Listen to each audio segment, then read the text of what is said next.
Hello, hello, hello, and welcome. Welcome to the Return to God Revival. I am Sherry Hemstreet, your host, and I'm thrilled that you're here today. Thank you for taking time to spend with me. Thank you for being here. It's going to be absolutely amazing as we dive into this. Today we are covering good versus evil. Such a big topic. So if you aren't sure why I'm talking about this and who I am, I have a direct connection to God. I have several experiences and supernatural experiences in my life. And I have had God lead me and guide me in my life and many times, give me direct answers to things like what came first, the chicken or the egg. And I have a relationship with God. I speak to God.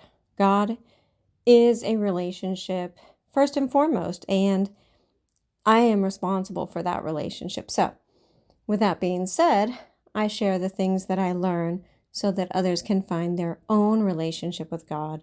And everything I do touches this point. All of my coaching, all of my teaching, all of my guiding, all of my mentorship, everything is intertwined with it.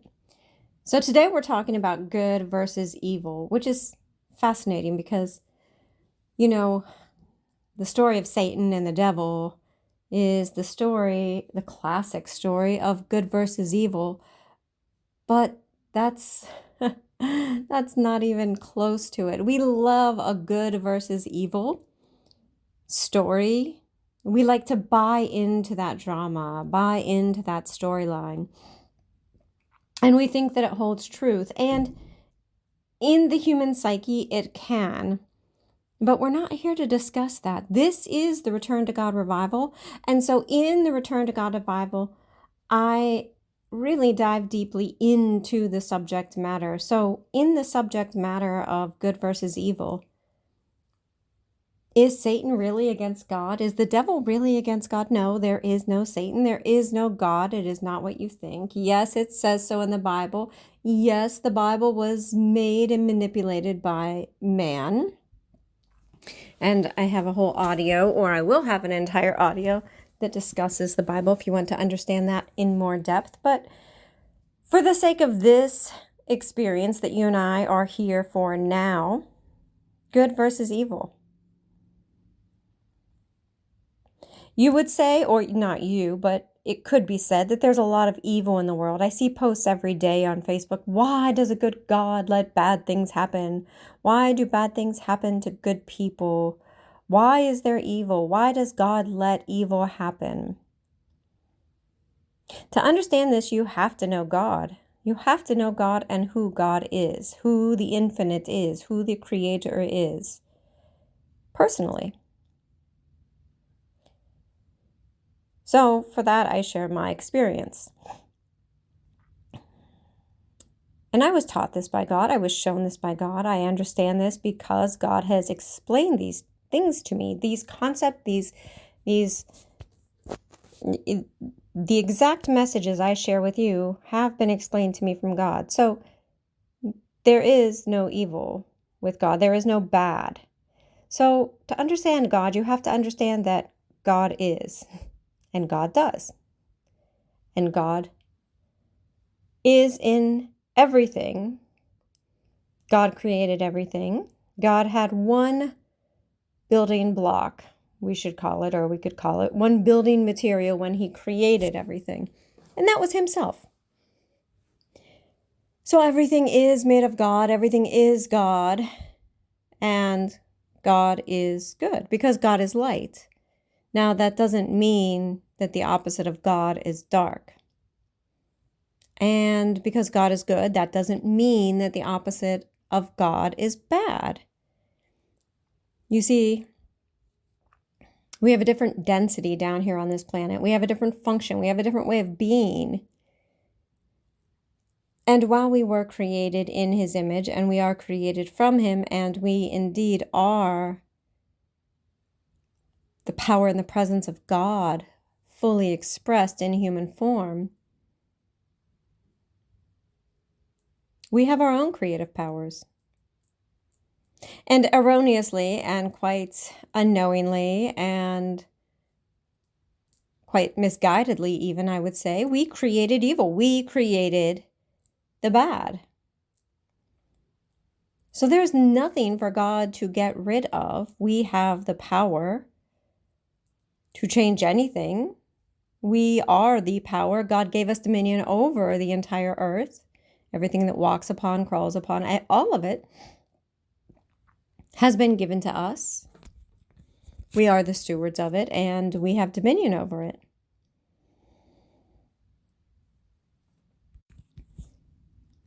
But we also have free will. And we've also come out of the dark ages. So God doesn't allow evil to happen. Humans created evil, and they are the ones tolerating evil.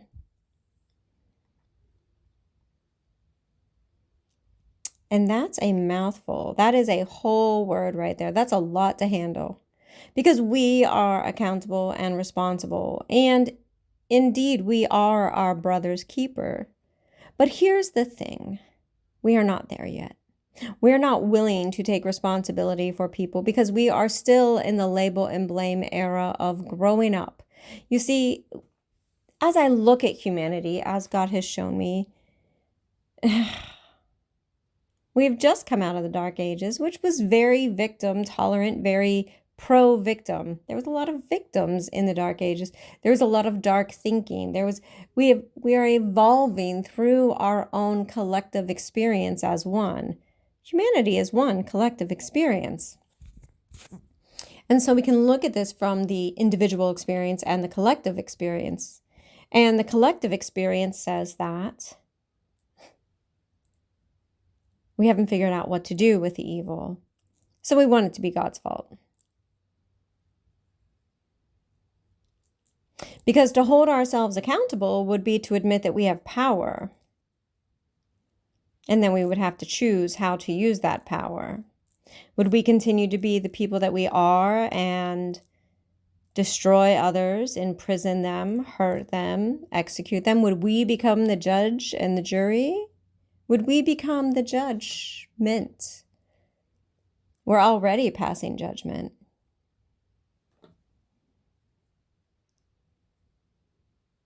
There are much more humane ways to do this.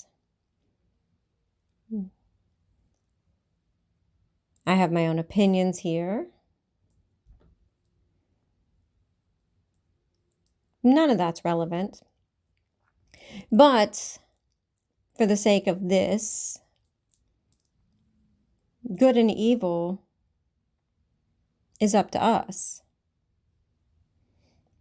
And the truth is, it has never been safer to live on this planet. There has never been more checks and balances with the internet, with social media, with the availability of surveillance and people who are not willing to stay silent. But God doesn't let good and evil happen. We are not God's playthings down here while he's up there on some golden throne on a cloud with angels and harps around him. We are not his playthings, and this is not a stage. We are the expression and the power and the presence of God. We can do with that what we will. And everyone is at a different experience of consciousness. And the more people that inhabit the planet at any one time, only being 3 billion back in 1991, and here we are at 8 billion, 2025. The more people that there are, the greater the rate of evolution. Because evolution happens through difference. Evolution happens through knowledge. Evolution happens through the interpersonal experience of people and choices and consciousness and awareness. And so through this experience, many people are coming out of the fog of where they were. So I like to teach, when I teach, I like to use David Hawkins' map of consciousness as a reference point. It's not really great in my opinion, but it is good. It's just limited, and I prefer a more expanded version, which I'm working on. Fair enough. But, you know, there's a lot of different things to be said for the map of consciousness, but right around the level 200 is where courage happens. And back in 1986, Hawkins said that there was a great movement and humanity had collectively reached the level of 200. And I don't know exactly what it was necessary for him to declare that humanity had reached a level of 200. I don't exactly necessarily agree with that, or if I do agree with it, while I was very young in 1986, I would say that there has possibly been some latitude there for us to reach that and then perhaps regress a little bit. I don't think that the ascension through the levels or the maps of consciousness is linear. I think that, like everything else, there is expansion and contraction. There is expansion and knowledge and growth, and then perhaps a space where there is decline or moving backwards and then moving forwards again. At least this is how it seems to me. And so with that being said, Wayne Dyer said somewhere around 2000, 2005 that collectively everybody was at 150. So that would indicate that we had gone backwards. I can neither confirm nor deny. I'm not the authority on that, but I do take all of this in. And so I see where many, many, many people are waking up. Many, many, many people are becoming conscious and really aware. It is the most miraculous time, most amazing time to be alive. And in this space, people are starting to really label good and evil and good and bad, and really take umbrage with God over this. And I would urge all of us, myself included, to take accountability for what is going on in the world, because only when we take full responsibility, full accountability, can we then have a different outcome. So there is, according to God, no evil in the world, because God is only good.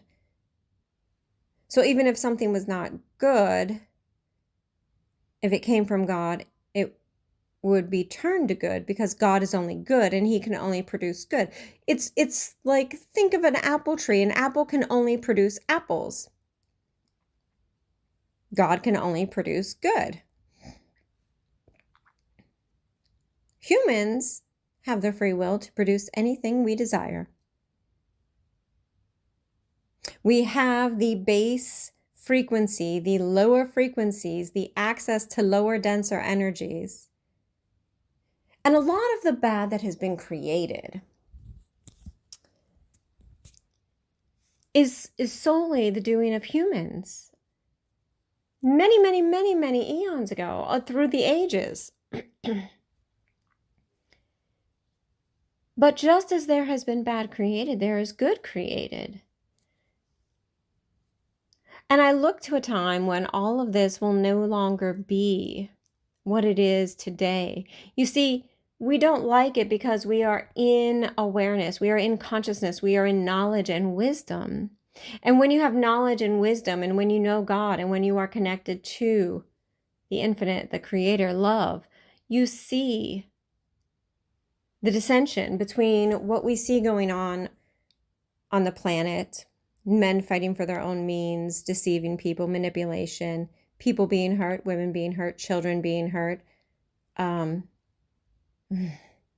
There's so much there, right?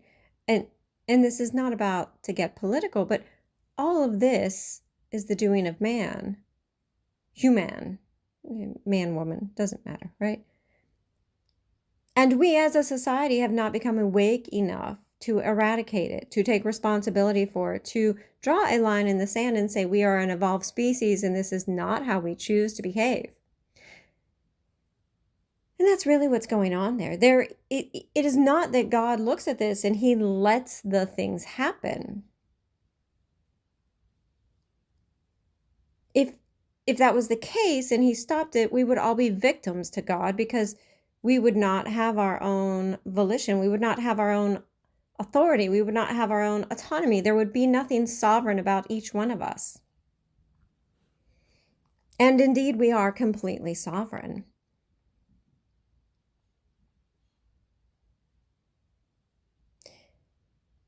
So we still have some evolution to go. But there is no evil with God. There is no bad with God. And if you want to find things in the Bible that say this and back this up, God did terrible things. Were you there? Do you know? Right? Because it's easy to cherry pick the Bible and make an argument for anything in your own cognitive bias. But when you can see the 50 other arguments that can go alongside of that one argument, when you can move perspective and have different viewpoints, what you're looking at changes. And that is also part of the evolution. Through the map of consciousness, we become more awake and more understanding and identify more with God as we come into more alignment with God. And in that space, we can have compassion, even for those who have done evil. I would say the greatest thing that we could do is to not punish those who have done evil, but to love them and to create a safe space for them. You see, whatever it is, each person being individual, that proceeds forth in evil, there are spiritual answers and there are solutions. I fully and totally know this. But as a society, when we punish them and we put them into more dangerous situations and we use them as chattel and everything else and everything that we do, that's not reforming them. It's not bringing them back into remembrance of who they are. And I say this as someone who has forgiven her abusers and prays for them and loves them. God asked me one day if I could love them, and I was literally like, you have got to be kidding me.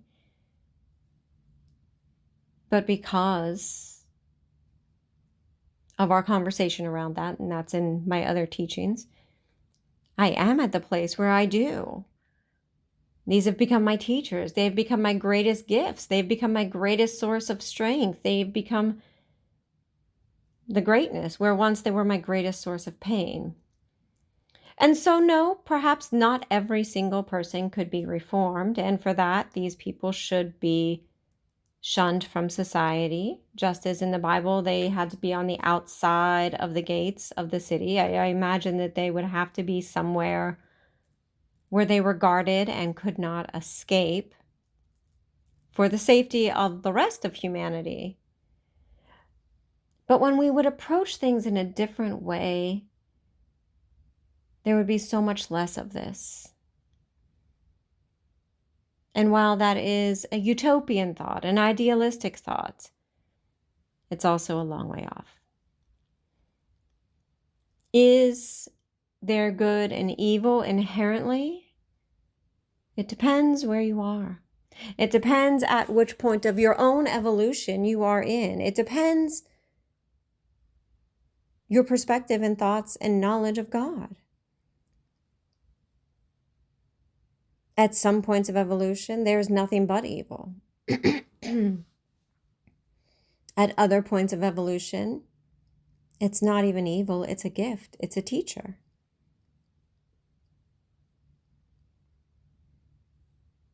It's fascinating to me. But there is no bad with God. There is no fight for good and evil. God is the only thing that has made the entire universe. So everything in it is good. Everything in it is God. And when everything in it is God,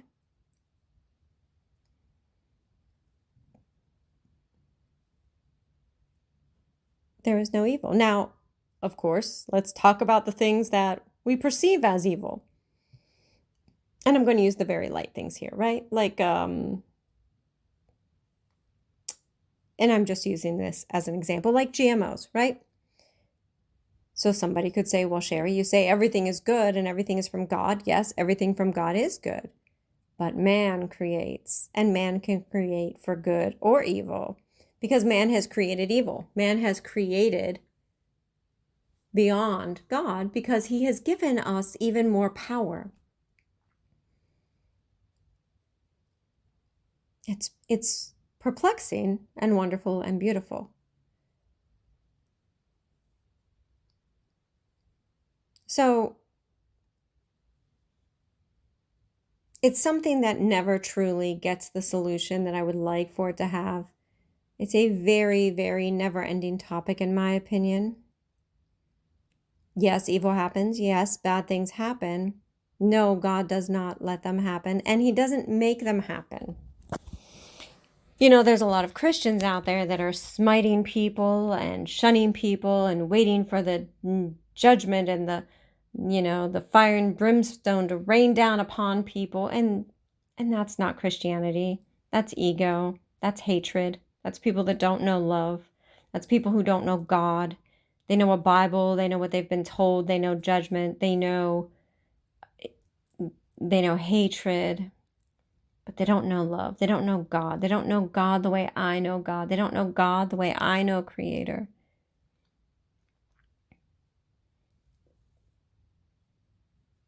There is nothing that we do that is evil in God's eyes. And this is the part that is very shocking to people, because God doesn't judge us. So the things that happened to me were not evil in God's eyes, because at a higher view, he knew that they were forming me into who I am today. And it would be my greatest gift. It just makes me want to cry. It is so much to be able to say that to people that have hurt me and even harmed me at one point. And to now know that what they did at certain levels looked so selfish, and at other points of perspective looked so selfless. And that right there is the conundrum. That is the paradox of it all, that can only be seen from different points of view, of evolution, of consciousness, of frequency, right? And I share this in the frequency formula, the different points of evolution as we move through them, because it's important to understand that. I haven't always felt this way. I used to get very angry and upset about people who had wronged me. And I was very fiery and vindictive and resentful and all of those things. But that didn't serve me. It didn't make me a better person. It didn't get me anywhere. In fact, it took me further away from who I felt I was and who I was becoming and who I am here to be. And maybe you have similar feelings when you think about it. No, but I was so ragey and self-righteous and indignant and entitled. Oh, the entitlement. But the truth is that I am an infinite being, because I am experiencing God through this moment in my human access. And this life is an absolute gift. But this life is one blip on the transformation process, or the timeline, if you will. I don't know what all the other blips look like. I don't know. Maybe there were more lifetimes, maybe there weren't. But here's what I do know, that I and you are eternal, that we are spirit eternal, and that we transmute our energy, and we cannot be destroyed, but only transmuted. And we are the transmission of energy. And through this transmission of energy, I don't die, but I am eternal. And just like the butterfly, I change shape, and I shift, and I transmute, and I become. And we call that process death, but that doesn't mean that it is. We're going to be moving away from the labels that we have, because they aren't serving us, because humanity is collectively advancing. And so when I know that I'm eternal, I view myself as God views myself, completely eternal. And if I am energy, I'm viewing myself as God is viewing me. Energy can't be destroyed. If I'm eternal, I can't be hurt. Nothing can hurt me. Nothing can harm me. No harm can come to me. That's what it means in the Bible when it says no weapon formed against you shall prosper. No harm can come to you. It doesn't mean life won't be hard. It doesn't mean life won't be difficult. It means you are eternal. So in this experience of life, depending on how deeply entrenched you are in the illusion that you are living, and this is the real you, and the spirit you is the less than real you, is going to determine how much you cling to the fact that perhaps, just perhaps, whatever ails you in this lifetime is temporary. Nothing can truly hurt me. That's why my abusers did not truly hurt me. Through this experience of the human experience, I grew and I expanded. Some would say what they did was evil. I look at others who have experienced the same thing, and I feel with my human. I feel with my human deeply. I am enraged that they would be hurt and experience things like what I did. Or far worse. God forbid, but it's true. And I feel like I can handle that experience because I have evolved through it, and I've had God guiding me and helping me and healing me and showing me. And I know that that is available for everyone, but so few have that. And so I get indignant and rageous and outraged and angry that others experience this. But at the end of the day, I remind myself that they too have a choice of how they view it. And how they view it is going to depend widely on whether or not they know God, how they know God, how truthfully they know God, and their own evolution and consciousness, what they are available for. At the end of the day, there is no evil. There is a label of evil. And God isn't punishing anyone for being evil on this planet ever. Because he knows that this is an illusion. It's a playground.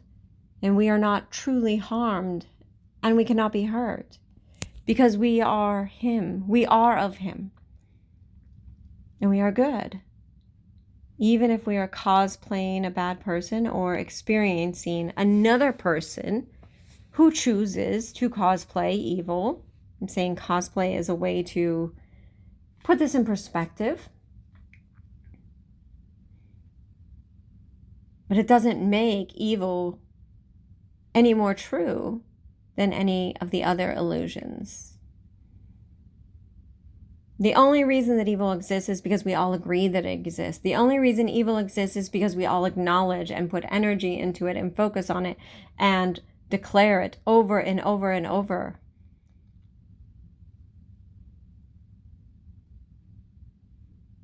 Evil exists because we judge it to be evil. We judge people to be evil and their actions to be evil. Now, yes, actions can be evil, but the people are never evil. because they are an expression of God. And somewhere along the line, and I don't fully understand every nook and cranny of this, but there is a space for that person to return to love and be their truth and their power and their light. And as a society, as a humanity, as a collective, we are missing it. We are missing it. And that's okay. Because we are growing ourselves. So, all of this to say that there is no good and evil from God. You see, at lower levels, there is duality. And at lower levels, I'm talking about lower evolutionary identities, lower evolutionary states, lower evolutionary frequencies, right? Lower spaces on the map of consciousness, if you will. But the closer you get to God, there is no duality. There is only good. Evil cannot exist in the presence of God. If there was a devil, if there was a Satan, the minute he was in front of God, he would turn into love and joy. If you have ever been in the presence of God, it is overcoming, overwhelming. It is, I cannot even explain the power of love that I am overcome with when I get to be in the presence of God. When I feel the presence of God, I'm completely overwhelmed. I cry. It is so beautiful. It is like such a release. My body can barely handle it. I remember being a young girl and him waking me up, and my body was like, I could not even, it's so hard to be conscious and present in the presence of God. The amount of love is like nothing that can be verbalized. I can't share this. I cannot share this experience because the loss for words and the articulation just are impossible at this level. So even if Satan did exist, and even if the devil did exist, the minute he came into God's presence, he would be transformed. And that's exactly how the world transforms. Just as you hear this and you start to understand that you are the power and the presence of God, fully self-expressed, you recognize more of God in you. You see more of God operating through you. And when there is more God of you acknowledged and in your awareness and in your daily life and in your actions and your words and your feelings and your thoughts and your behaviors and towards your fellow person, it eradicates the devil in the evil. It eradicates what we call evil. It eradicates what we call bad. It eradicates what we say is evil. It's up to us. We have dominion over this planet. We have dominion over every walking, crawling thing on this planet. Not each other, because each of us is sovereign. Each of us has authority. Each of us can command. That's right. Each of us can command. Take your authority, take your dominion, take your power. You are the power and the presence of God.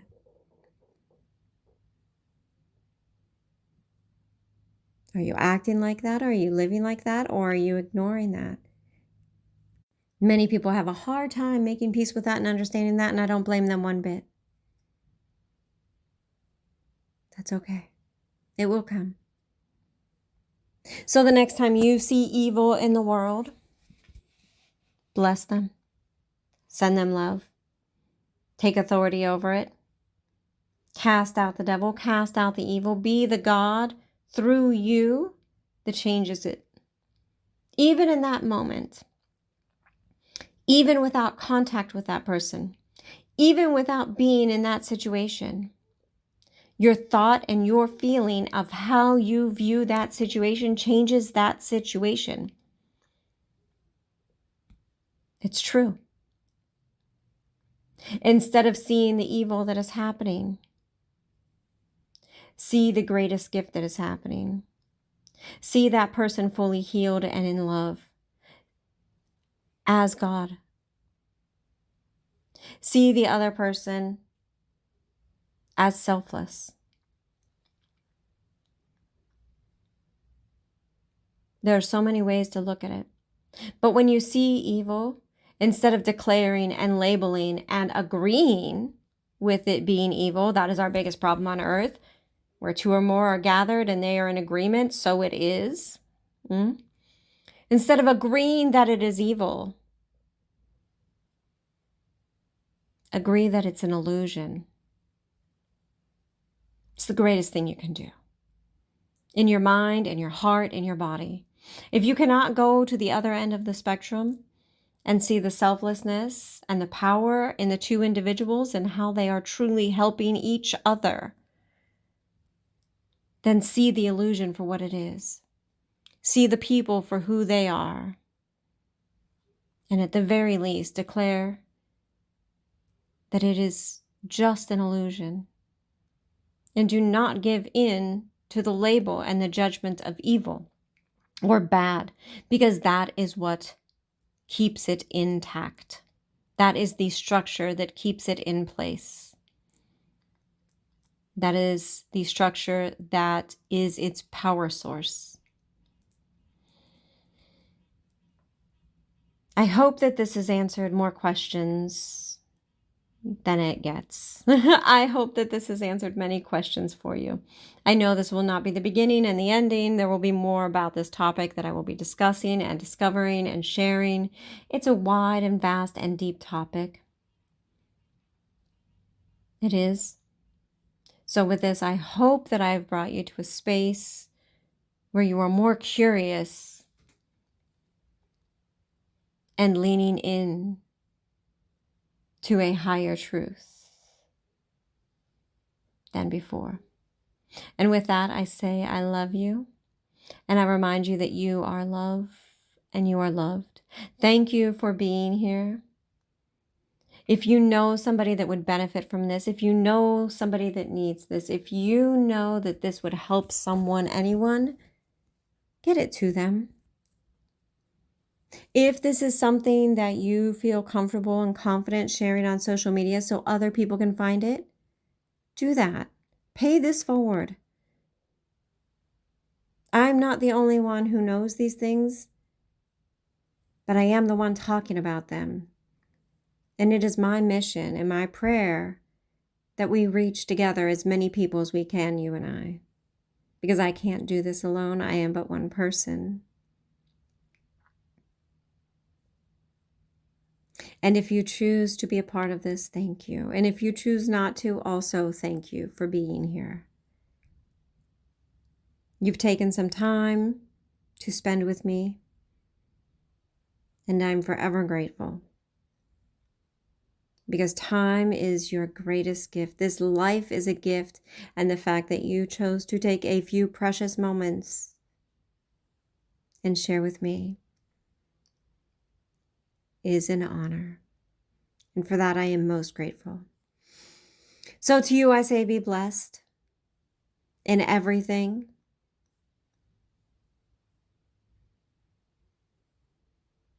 I'm Sherry of thesherryhemstreet.com. Thank you for being here.